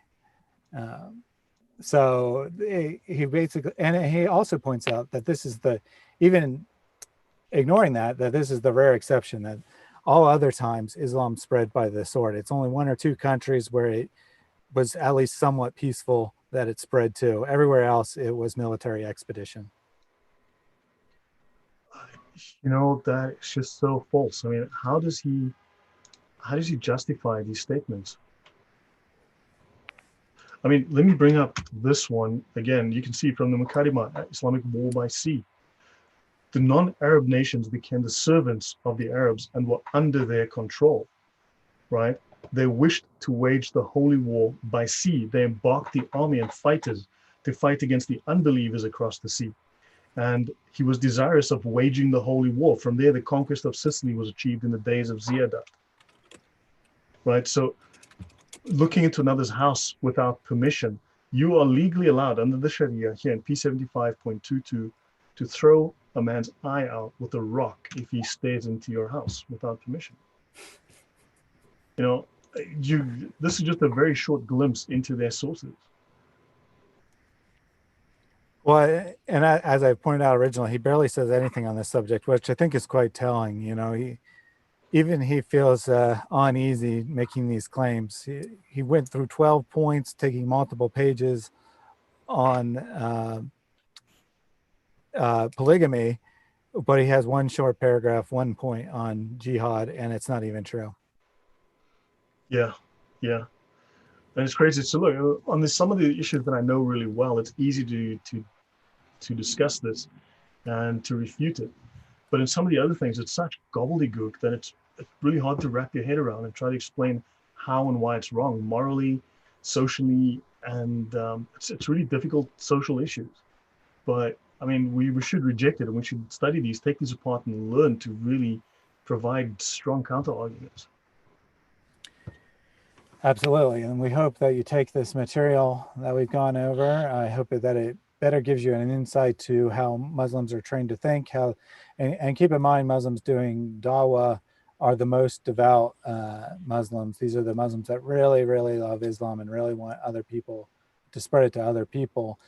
So, you know, this is kind of like the best of the best, so to speak, Muslims. This is what they learn. So, you know, keep that in mind. This is how Muslims are taught to think. This is how I put it in the thumbnail, is that it's either deflection or excuses or outright lies. So strategy number one, you deflect, you bring up something unrelated. As we saw in the part 2 of this series, Bilal repeatedly recommends the Muslim not engage in discussions of difficult issues, but change the subject. You know, something difficult comes up, just start talking about Muhammad. Oh, they're criticizing Muhammad, start talking about the Quran. They're criticizing the Quran, start talking about how Islam has the best moral values, or, you know, whatever. Just, it doesn't matter what you're talking about. If you get trapped, change the subject. Yeah, and these entire arguments are vague gobbledygook. Right. So that would be the deflection. The excuses are things like Islam didn't invent polygamy. So what? That's irrelevant. You know, just bring up irrelevant things. Or one of the ones we see constantly online is your priests rape children. Yeah, and we condemned them for that. You know, people do bad things sometimes, and we condemn them for them. We don't pretend they don't exist. I could easily go online, just do a search for imam or sheikh accused of child abuse, find numerous news stories, and start pasting those on every Islamic channel. But you know, it's totally pointless. It doesn't say anything about Islam necessarily. The fact that they cover it up might say something, and Obviously, when the Catholic Church tried to cover it up, that was a grave sin, and we now acknowledge that was a grave sin. But it's just an excuse. It's just a distraction. And then, of course, outright lies. If you don't have anything better, just make something up. Yeah. If they're trying to tell you that Islam is violent, say, no, that's just the terrorists. Islam means peace. That's what the word Islam means. So obviously Islam must be peaceful.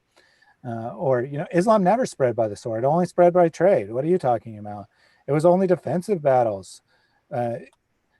Somehow the entirety of North Africa was conquered in one generation by the peaceful defensive spread of Islam. I'm not sure how you're defending territory where there weren't any Muslims yet, but go figure, it's defense somehow. Yeah, I mean, they entered Europe aggressively, conquered Spain. There were no Muslims. There was no defense.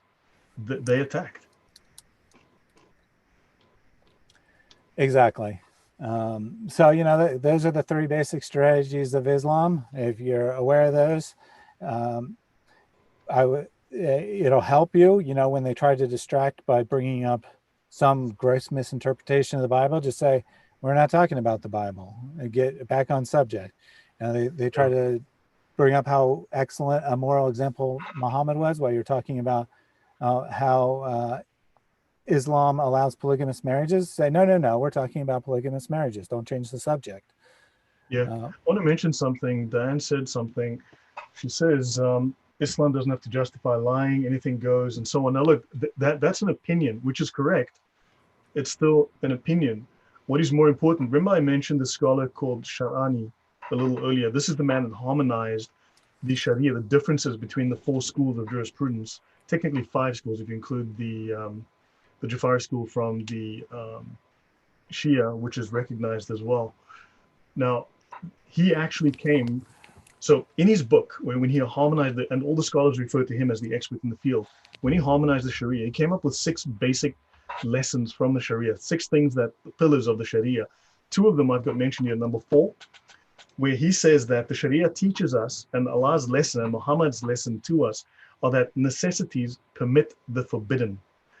In other words, do what you have to, right? Necessities, if you have to win, then you can lie, you can eat pork, you can do whatever you need to, right? Because making Islam win, conquering territory and converting everyone is a necessity in Islam. It is a necessity.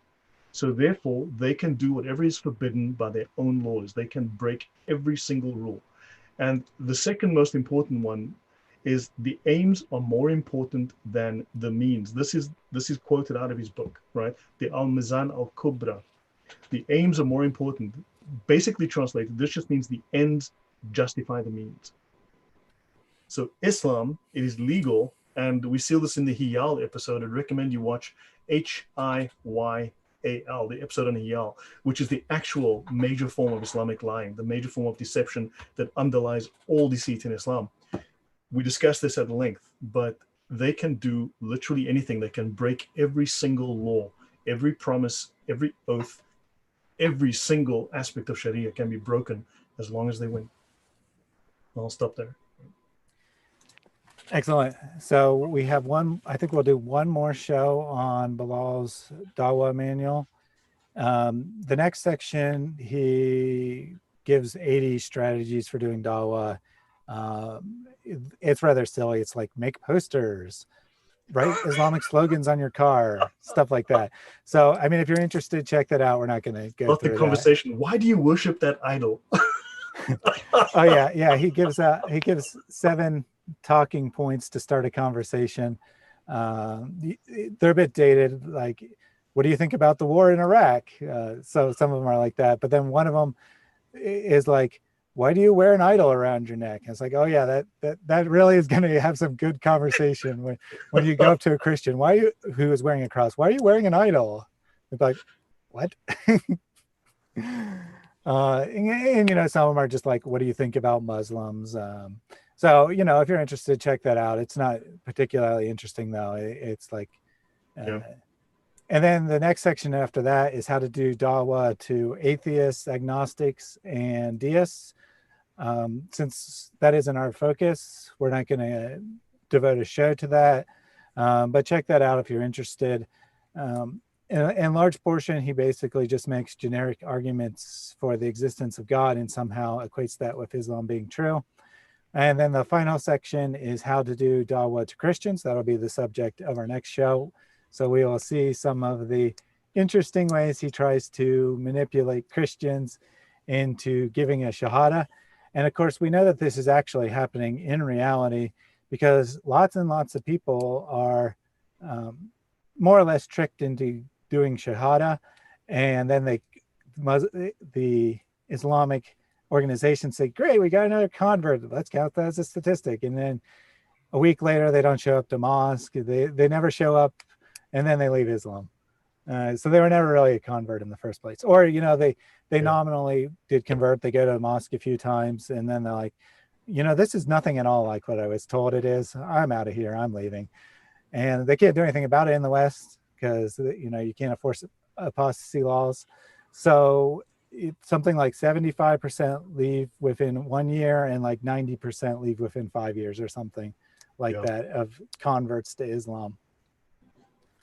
Or so-called converts. I'd say probably half never even converted at all in reality. They just said a shahada to get the person who was annoying them away from them and then never thought about Islam again.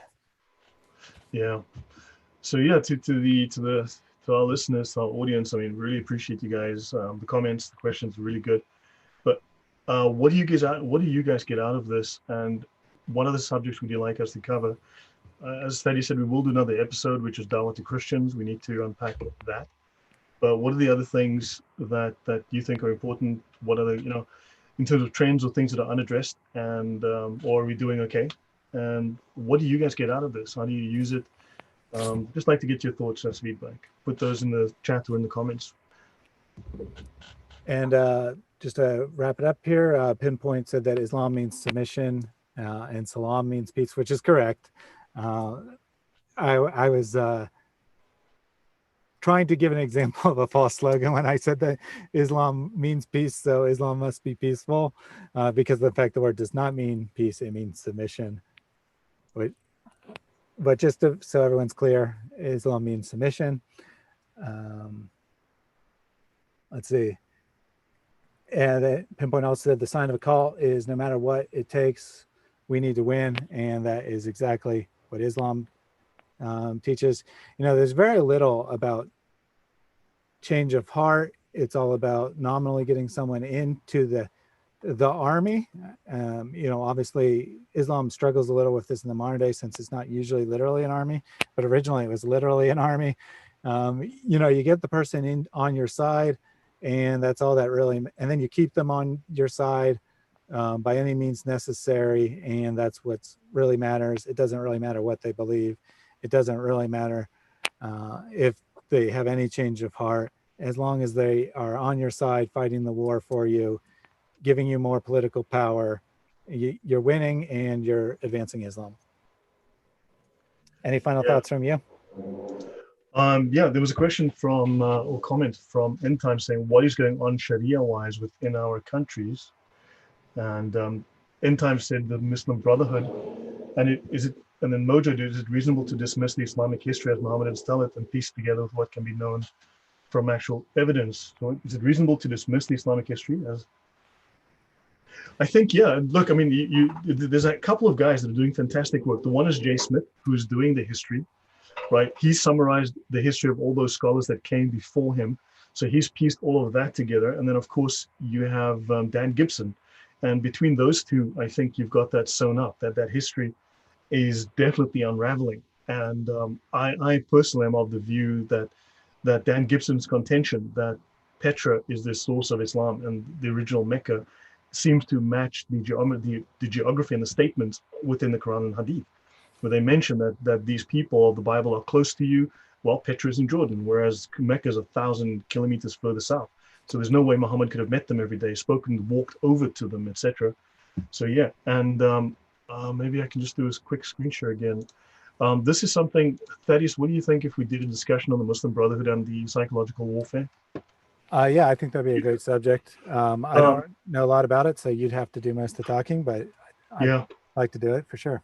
yeah. So, very brief introduction. The Muslim Brotherhood entered America in 1963. They have expanded into dozens and dozens, probably 100 organizations that are all just fronts for their intentions.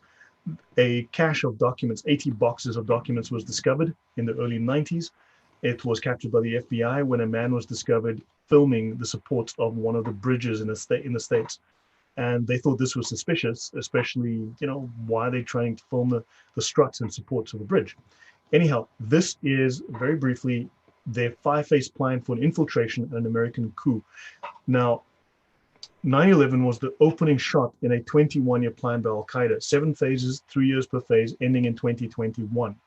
Right? It was a 7 phase plan where the uprising, the overthrow of the US government, occurs in 2021. The Muslim Brotherhood is working on a 100-year plan ending in 2028. Al Qaeda, the head of Al Qaeda is a Muslim brother. The head of ISIS is a Muslim brother. And unfortunately, Al Qaeda just wanted to move things along a little bit, move a little faster, right? They have the same general plans. This is their plan. Phase one, phase of discrete and secret establishment of elite leadership. This phase has already been implemented in America. This is from their leadership documents. The leader fled, right? Many of their members have been arrested, are still in jail. Their leadership fled when they could, and they captured these documents. These were what is captured by the FBI. So they have established a secret establishment of elite leadership in the States. This is back in the 80s already. Phase two, the gradual appearance in the public scene and exercising and utilizing public activities, and it has succeeded in implementing this stage. It also succeeded in achieving important goals such as infiltrating sectors of the government, gaining religious institutions, public support, and establishing a shadow government secret within the United States government. Utilizing mass media currently in progress. This one has been succeeded. They've succeeded already. Open public confrontation with the government through exercising political pressure. And then the fifth would be to seize power and establish the Islamic nation, but training on the use of weapons domestically. Now, I can tell you, Antifa is very much involved with Islamic groups, with the Muslim Brotherhood.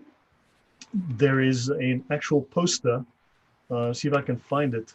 There's an actual poster that CARE uses, and Antifa, when I watched the Project Veritas expose on the Antifa training, Antifa were actually utilizing this poster by CARE. Build a wall of resistance. Do not talk to the FBI. Basically, do not cooperate with the law, with the police. And so, yeah, these things are happening. Be aware of it, and I can discuss this at length another time. But we are definitely looking at a plan where there are groups working to overthrow the U.S. government. Very good. A couple people mentioned Sneakers Corner in the chat as a third person looking at the historical origins of Islam. Considering I've done 4 interviews with Sneakers, or actually 5, 4 on my channel and 1 on his, I definitely recommend checking him out. Yeah, he's a good friend of mine. We talk sometimes. So definitely check out his channel as well.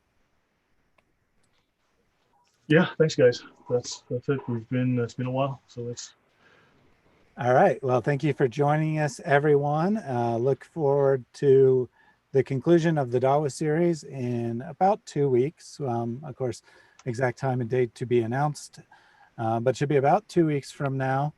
In the meantime, look for a new video from myself sometime this week, and check out Lloyd, see if he's putting out any shorter videos on his channel as he does from time to time. If I didn't do so already, I'll put a link to his channel in the description. I think it's probably already there, but I'll put it in a pinned comment as well. And I'll put a link to Jay Smith, Dan Gibson, and Sneakers Corner as well, since we talked about them. Thank you for joining us, everyone. Have a great rest of your day, whether it is just beginning or whether your day is coming to an end, depending on what part of the world you live in. Thank you, and God bless. Thank you, guys. Good night.